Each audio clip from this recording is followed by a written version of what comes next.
제가 이 번개탄 유튜브 수련회 또 우리가 부흥회를 하면서 그런 생각이 들었어요. 아, 이런 은혜를 경험할 수 있는 기회를 나한테 먼저 주셨구나. 그쵸? 저도 목사님이 지난번에도 말씀하셨지만 원래 제가 그 미국 텍사스 일정으로 갔어야 되는데 이번 사태 때문에 코로나 사태 때문에 취소가 되고 오히려 제가 조금 더 이 번개탄 유튜브 부흥회와 수련회 함께 할 수 있는 하나님이 또 다른 기회를 주셨고, 그게 다른 기회가 아니라 제가 은혜 받을 수 있는 기회더라고요. 가까이서 제가 뭐 하는 거 뭐 잠깐 소개하고 이런 거밖에 없지만, 그 잠깐 소개하고 나서 우리 많은 분들의 너무 귀한 목사님과 우리 사역자분들의 말씀과 찬양을 들을 수 있어서 그게 너무 감사한 거예요. 아, 나도 충전받고 나도 도전받고 은혜 받는 시간이구나. 아, 이 시간을 통해서 저도 영적으로 더 자라날 수 있는 시간이구나. 또 그런 생각이 들어서 너무 행복하고 감사했고요. 또 무엇보다 이렇게 번개탄 가족들이 그야말로 천국 가족이구나라는 생각이 계속해서 여러분들 사연도 남겨주시고 응원해주시고 또 기도해주시는 게 느껴져서 또 사연과 신청곡 받으면서도 너무 행복했고, 오늘도 또 그런 기대함으로 왔습니다. 오늘은 조금 더 뭐 제가 진행만 하고 빠지는 게 아니라 또 제 삶을 잠깐 나눌 수 있는 시간을 주셔서 또 하나님의 은혜를 또 이 시간 나누려고 합니다. 여러분 그런 얘기 요즘 많이 들어보셨죠? 그 뭐 커피 많이 좋아하시는데 아메리카노를 좋아하시는 분들도 계시고 그 라떼 좋아하시는 분들 많이 계시잖아요. 근데 이무현 목사님도 항상 그 달달한 바닐라 라떼를 항상 드시는데, 라떼를 좋아하지만 요즘 그 유행하는 말 중에 그런 얘기 아시죠? 라떼는 말이야. 그죠? 라떼는 말이야. 이 라떼는 말이야에 진짜 담겨 있는 의미 아십니까?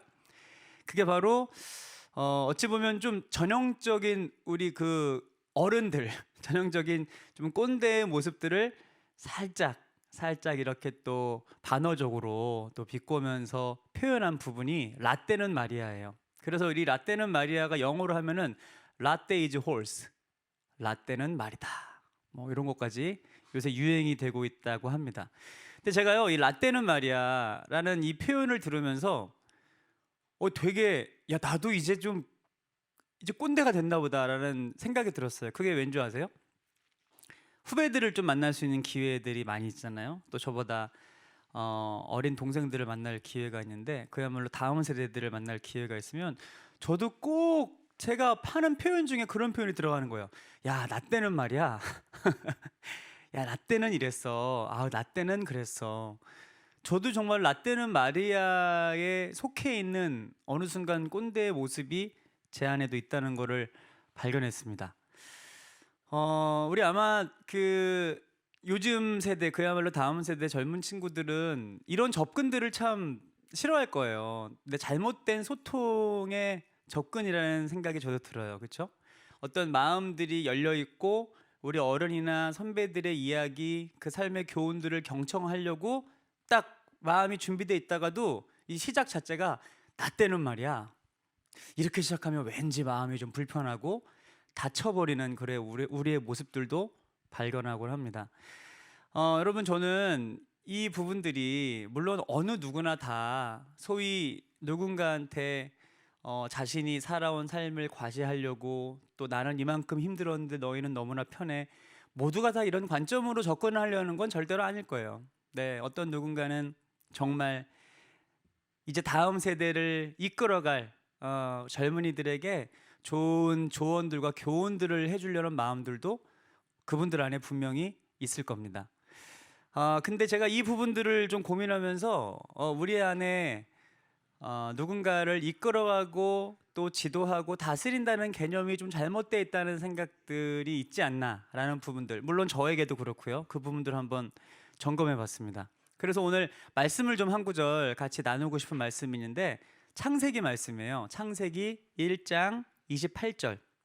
창세기 1장 28절 한 절 말씀인데, 우리 이 말씀을 같이 한번 읽어보면 너무 좋을 것 같습니다. 네, 또 화면에도 이렇게 또 친절하게 띄워주시니까 창세기 1장 28절 말씀을 우리 같이 한번 큰 소리로 여러분 계신 곳에서 한번 읽어볼게요.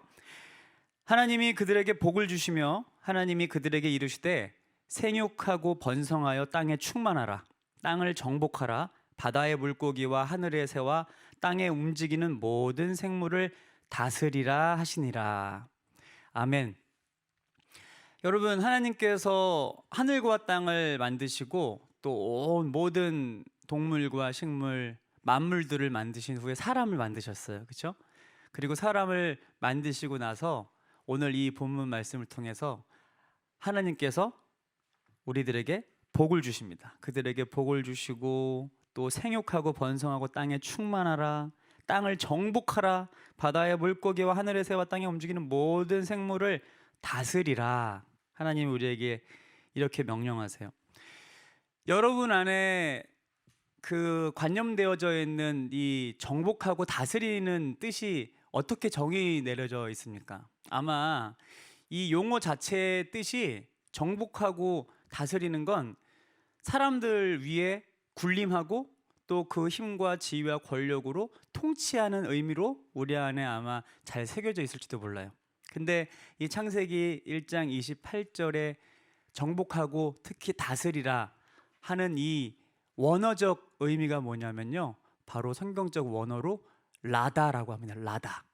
라다의 진짜 뜻이 여러분 뭐냐면요, 살게 하다, 살아가게 하다, 보살펴 주다.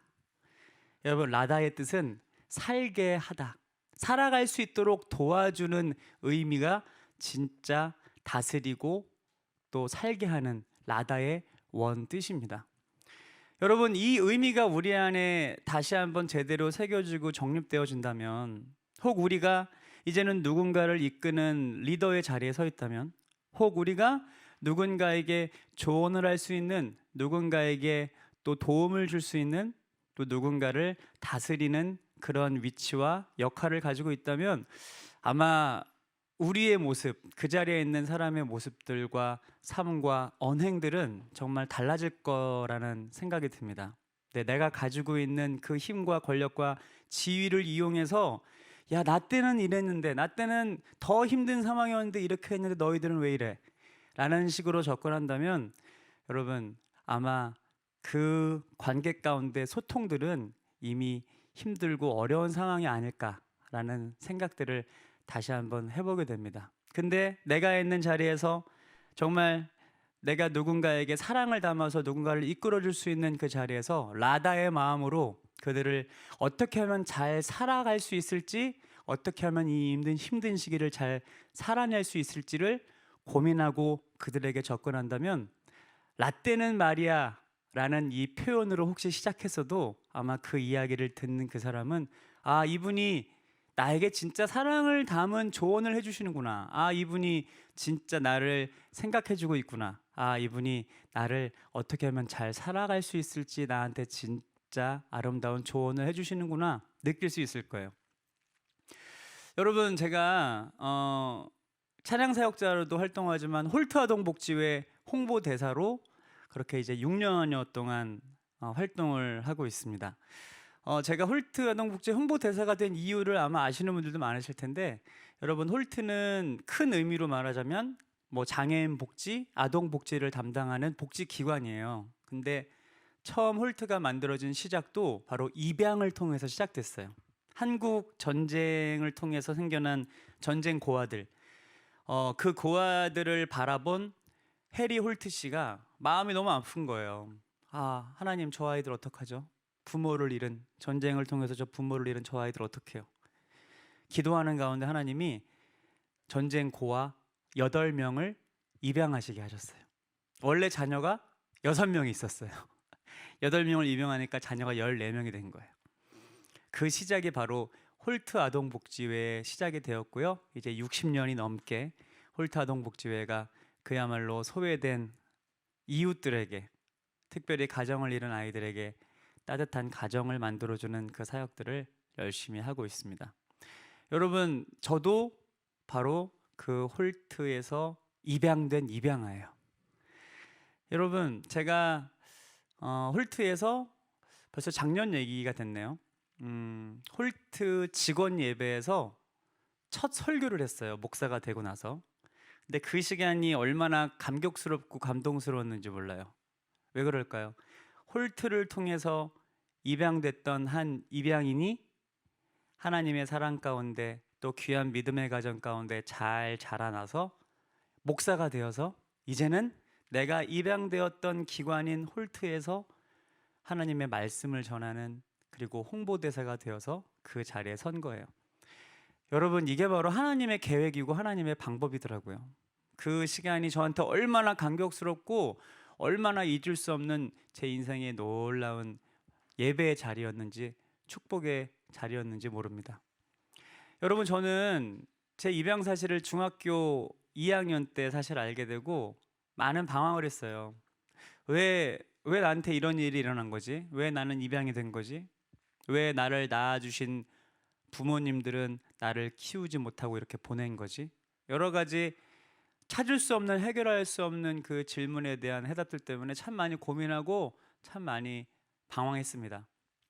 그때 제가 제일 부러워했던 애들이, 아니 부러움을 넘어서서 자꾸 미움이 생겼던 아이들이 누군지 알아요? 바로 제 주변의 평범한 친구들이에요.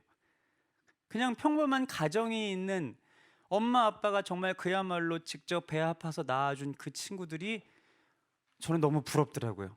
참 부러울 것도 없는 일이에요, 그렇죠? 왜냐하면 정말 평범한, 그것이 어찌 보면 모든 사람들의 평범한 삶이고 인생이니까요. 근데 그 친구들이 그렇게 부러웠어요.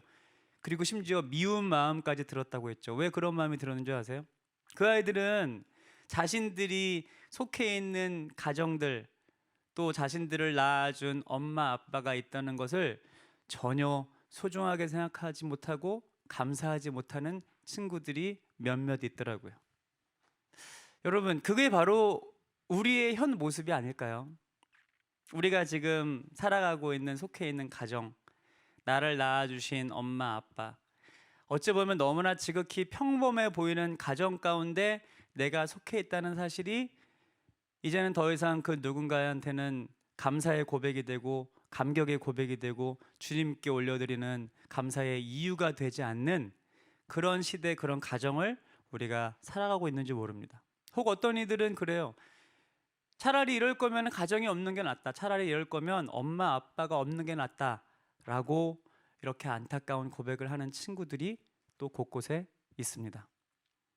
여러분, 우리 입양이 되지 못한 우리 아이들이 있어요. 여전히 모든 친구들이 다 어떤 피치 못할 상황 가운데, 낳아준 부모 곁에 있지 못하는 상황 가운데 이 아이들이 다 입양이 될 수는 없습니다.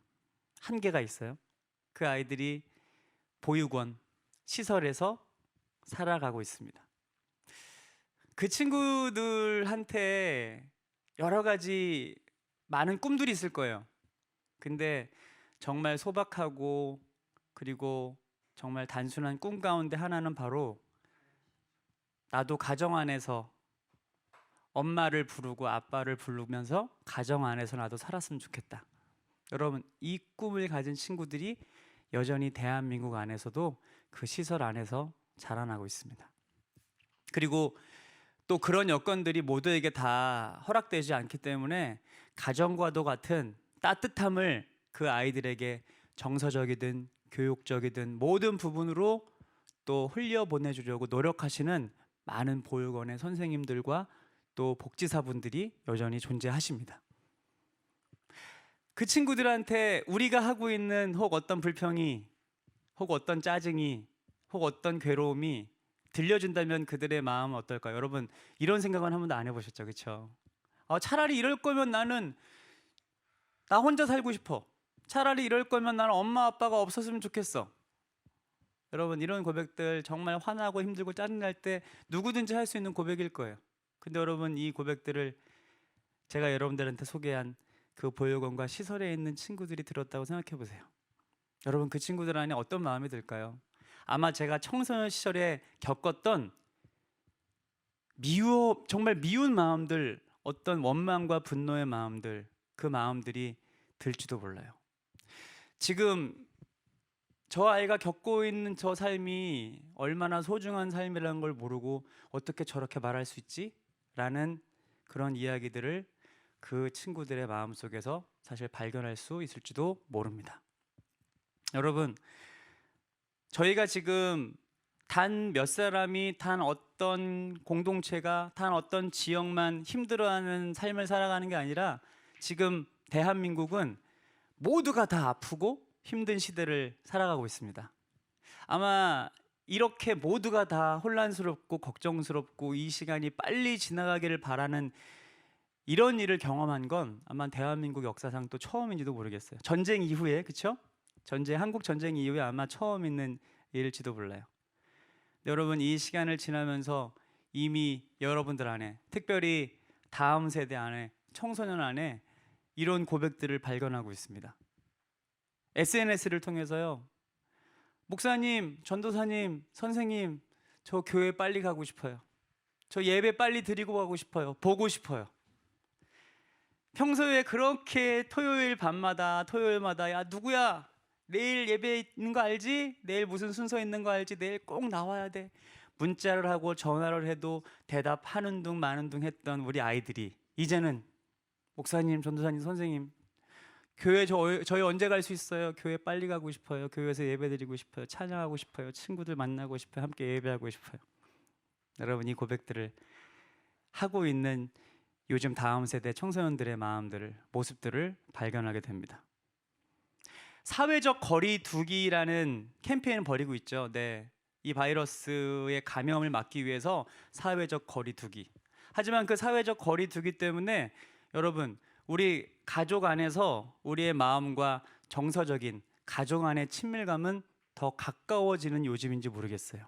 물론 어쩔 수 없이 감당해야 되는 이 시간 때문에 때로는 힘들고 지친 우리 특히 엄마들의 마음들 분명히 있는 거 잘 알고 있습니다. 네, 제 아내도 이 마음으로 우리 아이들 잘해줘야지, 내가 보듬어줘야지, 이 시간들을 더 따뜻하게 잘 보내야지 하면서도 계속 같이 있다 보면 힘들잖아요. 지치잖아요.